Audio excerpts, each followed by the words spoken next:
2年，我就今年又来比大鹏湾铁人赛。大鹏湾这场比赛，它最特别的就是可以骑脚踏车骑在国道3号上面。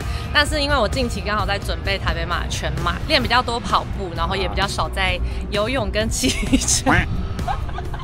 经验是有的，但是我觉得那个有一点久没有游泳，体感还是有差。那大鹏湾这场比赛就是会很多人拿来当他们的第一场铁人赛，然后因为它的脚踏车赛道其实是蛮好骑的，这边的风景也不错，后面就是大鹏湾这样子。但是在大鹏湾的游泳是有海泳，它这个就是有点半开放到外海，所以你游起来会有点咸咸的，会有一点涌浪，游起来跟活水湖的水其实是不一样。好了，晕浪了，音浪太强，不忘。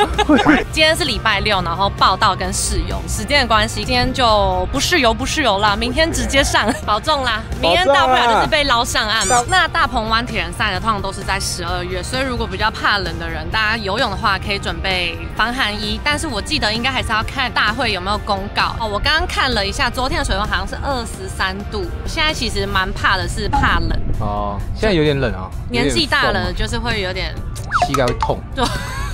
越来越怕冷这样子，我想要跟你们开箱一下，就是比铁人赛的时候，我的行李都怎么打包，怎么分装，然后分别会带什么东西。等一下再到民宿开箱给你们看。现在呢，就是要去铁人赛前的一个 Expo 博览会，就是会有很多厂商摆摊。如果你有临时没带什么装备的话，可以去那边买。没有带果胶的，没有带泳衣的，我跟你讲，我的果胶你说要帮我带。结果呢，你只带自己的，好吧？我那么相信你，就还叫我去现场买。哇塞哇塞！就是现场其实应该都点得到，脚踏车有需要打气啊，什么上轮胎有，就是可以再到现场的厂商的摊位，应该都会有一些活动，或者是有一些选手的服务。记得比赛前一天到现场，然后就是领物资跟逛逛 Expo， 因为有时候可以在 Expo 买到一些不错的东西啊，而且是很便宜的。那我们现在就去逛逛吧 ，Go Go！多么老的转场啊！有一点，哎，2025年，2025年弄了一个2008的转场 ，Go Go Go Go Go Go Go Go， 好像没有比较好。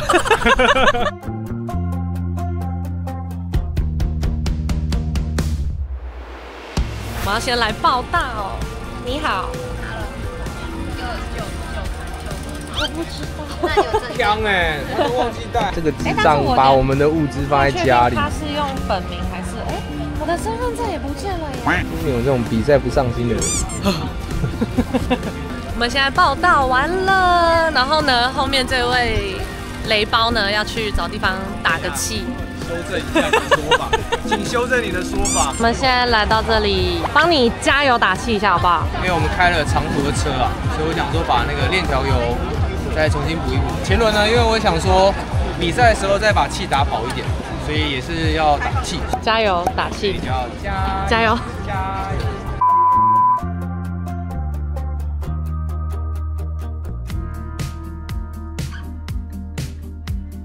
这里就是拉法的官方的商品，会有一些限定款式。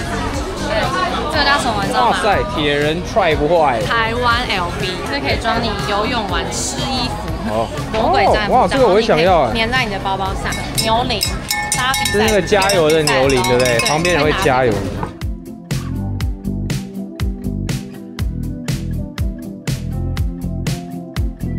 上一次呢，比大鹏湾已经是2年前的事了，然后我们明天就是要游到，应该是游到这个粉红色的。反正就是游到那个粉红色，然后折返回来这样。看明天呢，我们就是在那边下水，然后上岸，这边就是转换区，沿着这个蓝色的地毯，然后跑到对面的停车场进去转换区。懂吗？懂。试游的地方超多人在试游。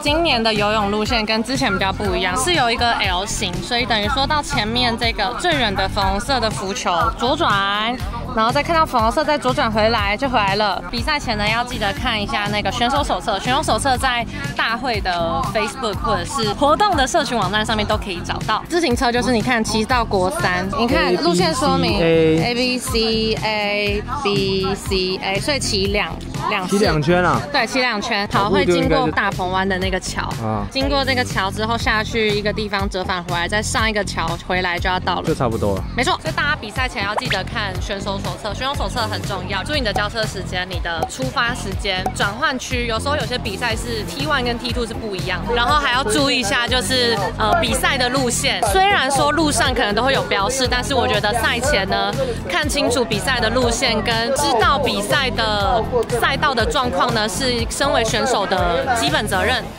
OK 吗？我们现在回去饭店整理物资。OK。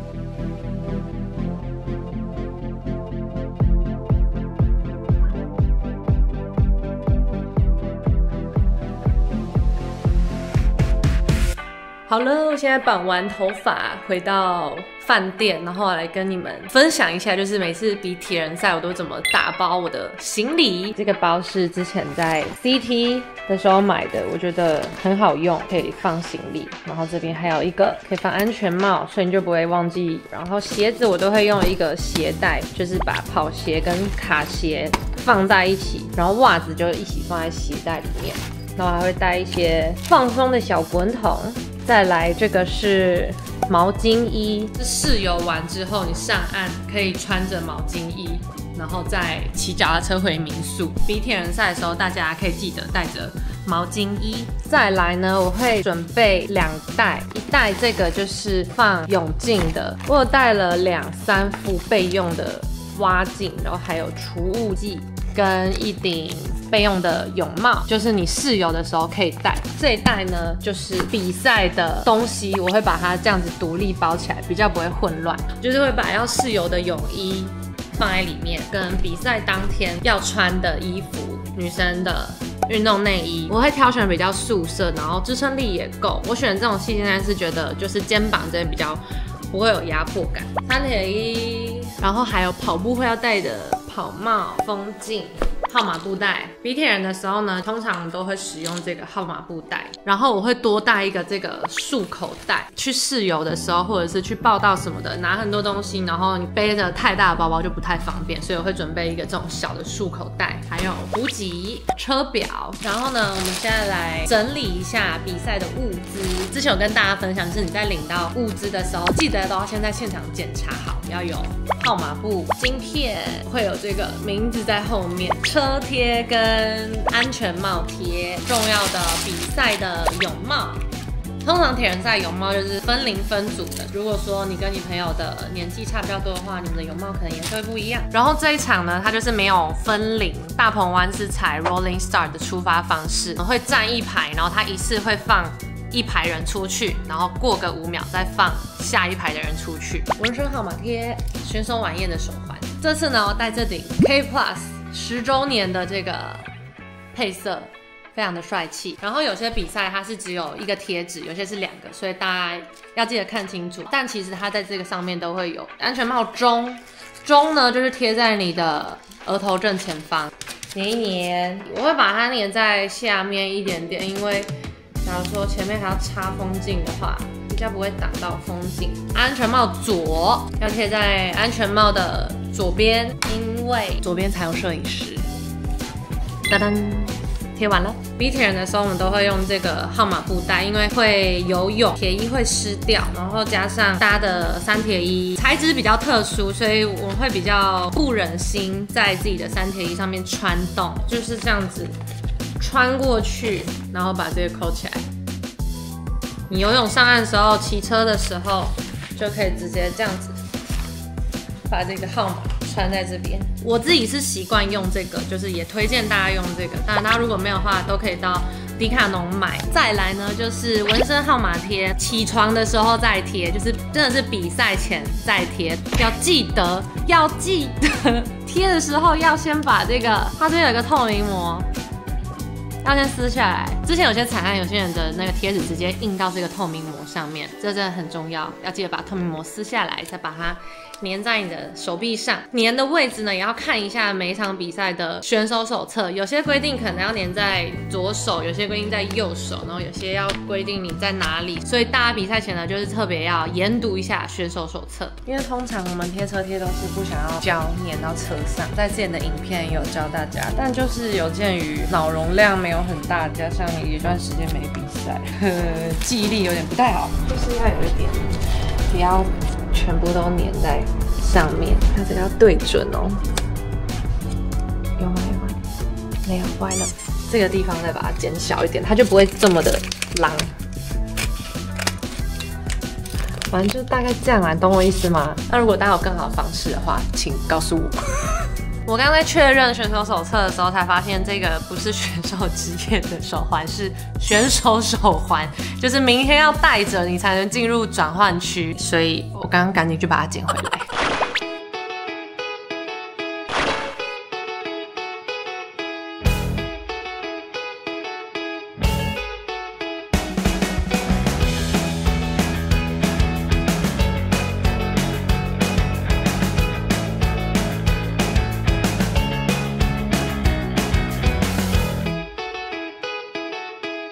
早安，加油！现在要来摆放我们的转换区，到了人停车的位置。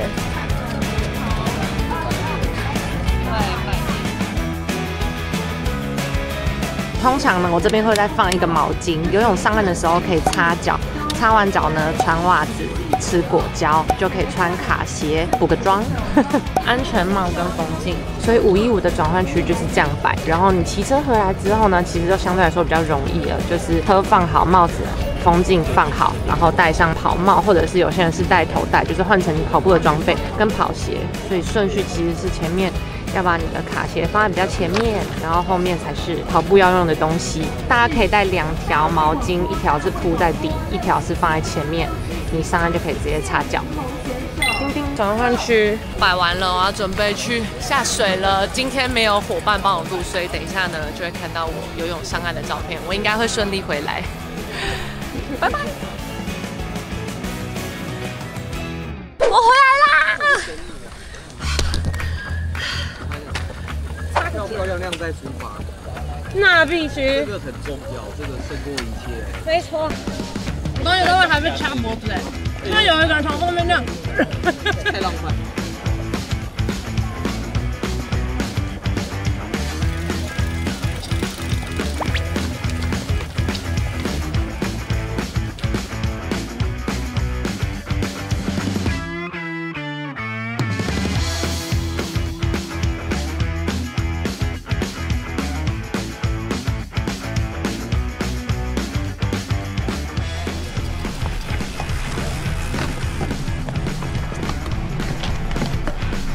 骑车太短，出发！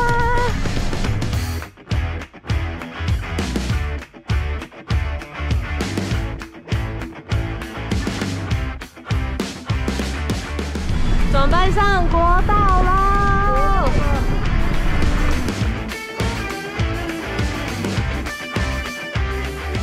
我们现在骑这个国道3号的尾段，一趟来回是20，总共要骑2趟。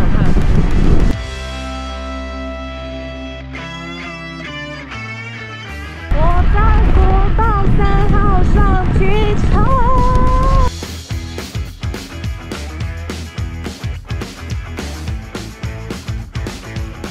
下坡啦！回程啦！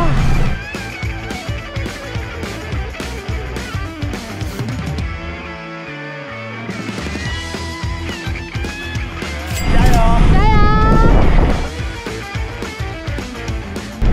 ！20公里，加油！加油！一声加油就这样把我刷过去。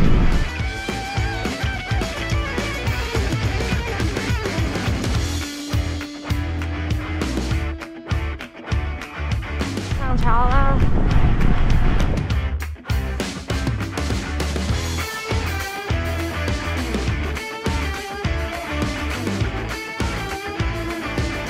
最后10公里。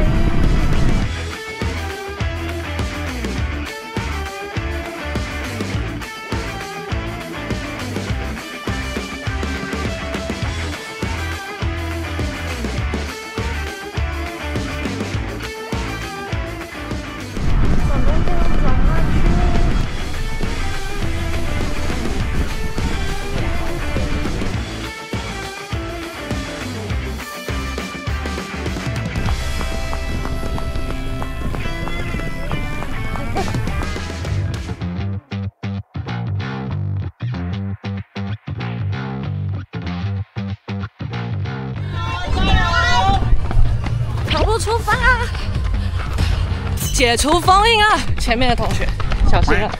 哇塞，小心啊！你小心啊！全马经济。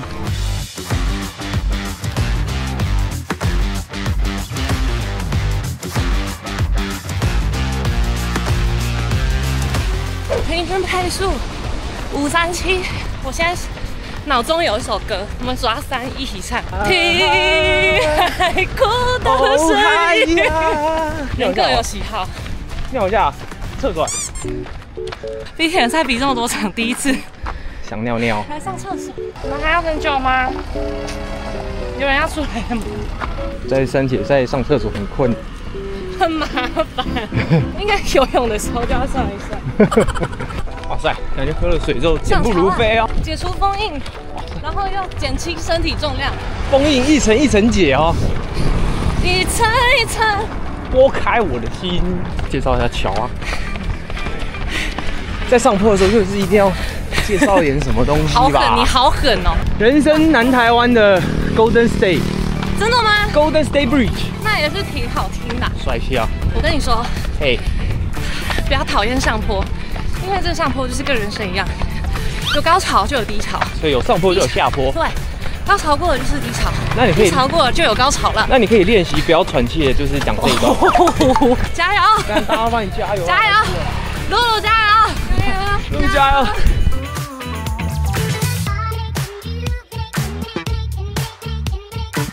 平均配速514。肚子好饿，肚子好饿。重重。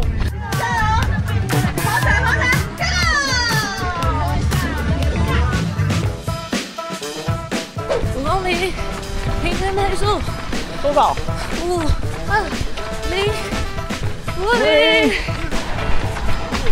走反啦！折返啦6公里，平均配速511，哥哥。7公里，平均配速508，快结束了，但是真的好热。你加油！加油！快点，加油！跑起来，跑起来！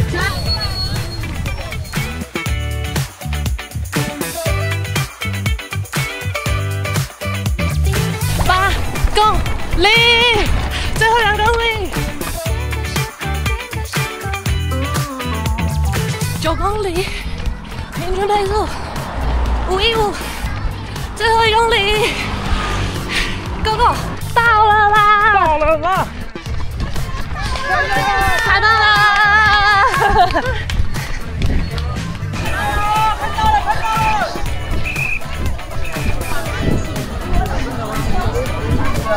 耶！对，终于完成了封印！终于，你们的队，耶！我们一起！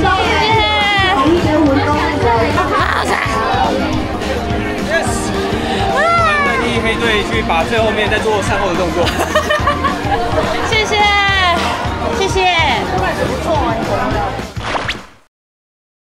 比完了，刚刚比完了，就是一阵激烈的舞台活动，就现在在回程的路上。我觉得大鹏湾的赛道其实一直以来都算是一个比起来会蛮顺的，尤其是在骑车的部分。但是像今天的游泳，可能一方面是我自己也有一段时间没有游泳，刚出发的时候其实都很顺，但是到中段的部分的时候，就是哇，突然身边开始多很多人，大鹏湾的海水又是会有一些小涌浪，我就一直呛到，然后中间就是有停了几次，但是还好呢，累积了蛮多场的这个游泳的经验，还是有让自己保持冷静，然后顺利的游完。不知道是因为大家都游在一起，还是怎么样，很长一直被别人打到、撞到、踢到，游到一半就是有人突然就是伸手，好像在掐我脖子，他直接抓到我脖子这里，然后我就想说，是发生什么事？在出发前段的时候，其实有蛮多人都靠在就是 SUP 啊旁边的借护人的船上，不确定是不是这样。我觉得好像蛮多人会有状况的。如果你是第一次报名铁人的话，真的要好好练习这个游泳的部分。我觉得最好可以游自由式，一方面来说说比较省力，一方面呢，我觉得也比较不会打扰到别人。再来呢，就是骑车的部分，骑车就是大家之前如果看我的影片的话，就是知道是骑车上国道3号大鹏湾道，好像是南州吧，南州交流道折返，我觉得骑起来都很顺，就是唯一不顺的就是我的腿。千错万错都是我的错，车好，路好，人不好。国道中间跟中间不是它都会有一个那种拉法，他们都有就是铺那个地垫，对，所以你在骑过去的时候，车子就其实不太有太大晃动。如果你是没有比过这一场，然后又很喜欢骑平路的人，我觉得可以之后来参加看看这一场大鹏湾铁人赛。然后最后呢，就是我最擅长的跑步路段，我觉得刚好也是因为最近在练全马，所以其实跑步路段还是相当的游刃有余啊。我觉得这次比赛最大的收获就是我发现了我的身体不一样了，整个身体机能跟以前比铁人赛的时候差蛮多的，就是尤其是像补给转换的时候肌群的感受，然后还有就是我跑步一出去，在准备要上那个桥之前，我就跑去上厕所。对，我比了这么多场，我真的没有在比赛中间上厕所，就是连比1、3的时候，我也没有去上厕所。这个是身体代谢变快了，是吗？所以之后我的补给策略好像就需要调整一下。要是自己争取，像在海泳的时候就尿一下，对。今天海泳前半段太激烈了，对，难怪越游越咸呢，有点，大家都在解放。就是我肠胃就不太好，所以我一直以来的补给都不会吃很多，吃到可能就是教练建议的量，我很容易胃痛或是胀气，所以我之后有试到一种方式，是我吃的那个量不会肠胃不舒服，但同时又可以补充完自己的能量的。但我今天就是用旧的方式，然后发现好饿哦，一整路一直在喊饿，这也是这次的蛮大收获之一。通常呢，铁人赛因为大家练习这种长距离的有氧耐力的运动的时候，都会吃自己习惯的果胶。在补给站呢，基本上不太会有太多东西，就是基本的香蕉啊，相较起来比例比较少，但还是会有。但我觉得，如果你是还对铁人比较没有经验，但是有兴趣的，也是可以去多尝试不同的那个补给果胶，最好是可以在运动的状态下面去试。如果说是第一次尝试，或是你还没有很熟悉铁人的这个补给的流程的话，我会建议自己再多带点东西放在转换站。每个人的身体状况不太一样，在透过练习的时候去制定自己的补给方式。最后呢，我觉得很开心，就是今天在比赛会场有遇到很多我的观众，然后有好几个都是说就是看我的影片，然后今天这场是他们的第一场铁人赛，然后我就觉得哇，好感动，就是很感谢大家的回馈，你们给我的这些回馈跟能量，都是我继续拍影片跟继续做这些的动力。就是我会希望可以推广这个有趣的铁人，有趣吗？就我会希望可以推广这个运动，来让更多人知道，让更多想要突破自己、想要超越自己的人，然后让你们知道你们也做得到。那这支影片就要到这里结束喽，喜欢记得帮我按赞、订阅、加分享，我们下次见，拜拜。我觉得我这次参赛的心态是比较轻松，自己觉得我没有准备好。我还有一个很重要的东西没带，就是我的手表。还不是我带2只，你这个白痴！我真的是有点太糗了。